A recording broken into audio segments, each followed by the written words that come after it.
So here I have a Burnham boiler and a Beckett burner, and I'm going to show you how to do general cleaning on it. Alright, some of the stuff you're going to need: a couple of sockets, wrenches, pliers, screwdriver, some gloves, a little pan, some brake cleaner, and a bucket to put stuff in. Alright, let's get started. Alright, step one when you work on a boiler, you always want to cut the power. Somewhere there's going to be a switch.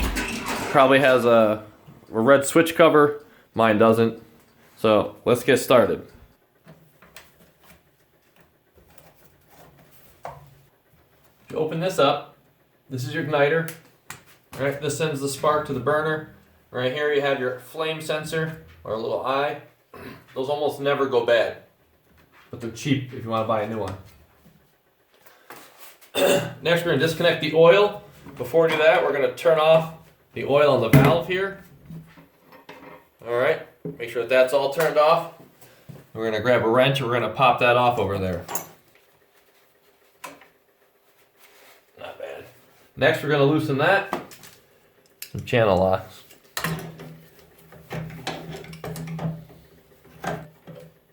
Make note of which way this goes on. On mine, the flat side goes up against the burner. Then you can pull this out. This is going to be your nozzle and your igniter. Alright, it's going to dribble a little oil, so we're just going to collect that.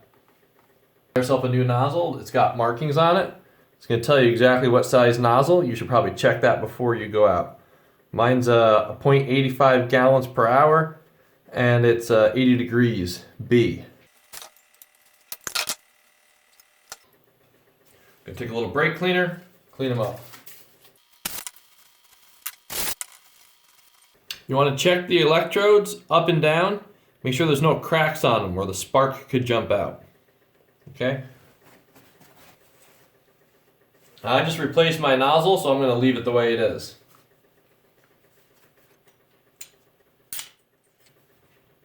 Here we go, it's all clean. You want this to be nice and shiny to help reflect some of the flame light for your CAD cell. From the center here to the end electrode, that should be 3/8 of an inch, this distance. The gap between the end of them should be 1/8 of an inch. Mine's just a hair more, but we're going to leave it. And then from the front of the nozzle to the front electrode, that should be about 1/16. Mine are just barely poking past the front there. Okay? So now that this is all cleaned up, we're going to reinstall it. Before you do that, you want to look inside here at your fan and make sure that your fan looks pretty good. It's not all gummed up, and if it is, you want to take a little brush, you want to go in there and you want to clean all those fan blades.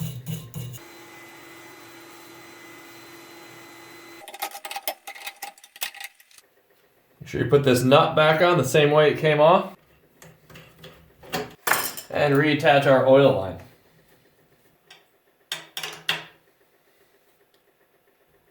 There we go.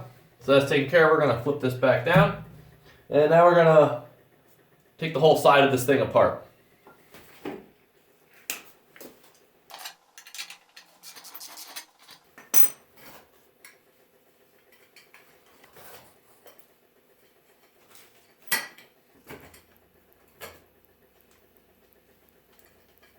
Now just be careful because this is insulation. And this stuff is very lightweight and very brittle, so if you bang it, it'll break.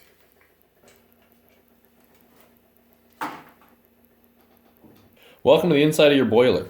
Here we have our water jacket, and this is where the water flows through from your heating system. Inside your water jacket, there's little fingers, and these absorb heat. So the flame happens down below, and the heat rises up through here, and these collect the heat and transfer it to your water. These get all full of carbon and soot and other unburnt materials. Now I had this cleaned last year, so it's not too bad. If it's been a few years, yours is going to look much worse. You're going to need a couple of brushes to do this. This one is a wire brush, so the bristles are all wire. Go talk to your local plumbing supply house and tell them what kind of boiler you have, and they'll give you the appropriate size brushes, because if it's too big, it'll get stuck when you put it down inside here. And if it's too small, it's not going to get all the soot. When you're done with that one, you're going to need to have a much finer brush like this one. I can actually squeeze with my fingers. Okay, and this is to get rid of all the soot. And I just made my hands black.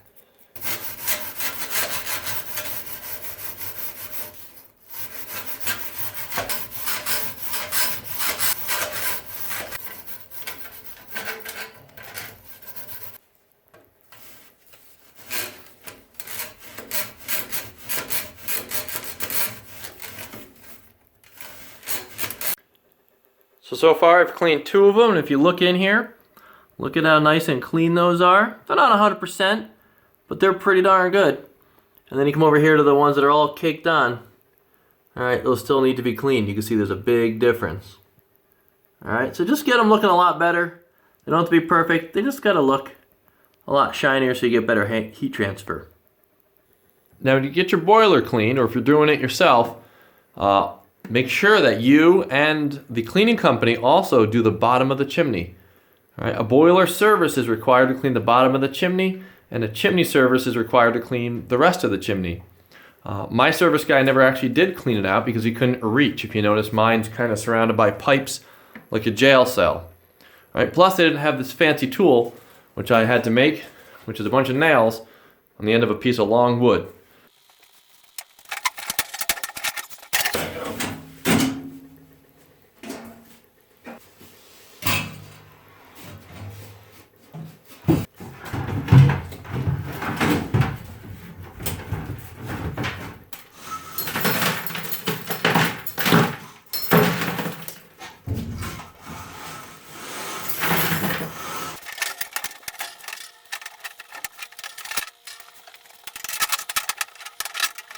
Alright, now that we got the chimney back on, it's time to clean out the burn chamber in here. So we're just going to vacuum that out. Once you've vacuumed out your burn chamber, you want to just check to make sure the liner is okay. In my case, I got some pieces that are coming out. So we're going to look inside here and see what's going on. So part of the lining is missing in some places. Alright, so what we're going to do is we're going to replace that, and that'll be another video. So since I opened the system and I got air into here, I have to bleed the filter, and I got to bleed right here on the burner. So the first thing you do is you can take a wrench and you loosen this little guy right here, and you just loosen it a little bit, all right, until fluid starts coming out. All right, if you go too far, the whole screw comes out and it just starts squirting everywhere.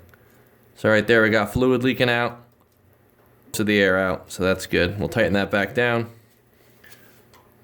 and just snug that up. All right, make sure you wipe everything up, otherwise it's just gonna drip all over your floor, make a huge mess. Next, I'm gonna move this over here. We're gonna run the oil burner, and we're gonna open this bleeder valve, and we're gonna run it until the fluid comes out clear.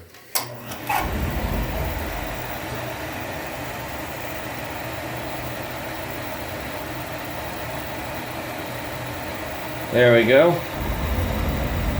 And now we got a beautiful flame coming out up here. Look at that. Oh, that's really nice. All right. That's it. Make sure everything's tightened up. You know, you tighten up your igniter. Everything is good to go.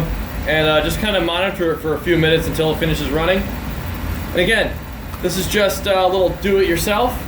You should still hire somebody to come in and measure the CO coming out of this thing, the CO2 coming out of it, your air-fuel mixture, your draft. But you can change your own filter, you can change your own nozzle, and you can clean out your oil burner yourself. And the last thing you gotta do is just go through and clean everything up.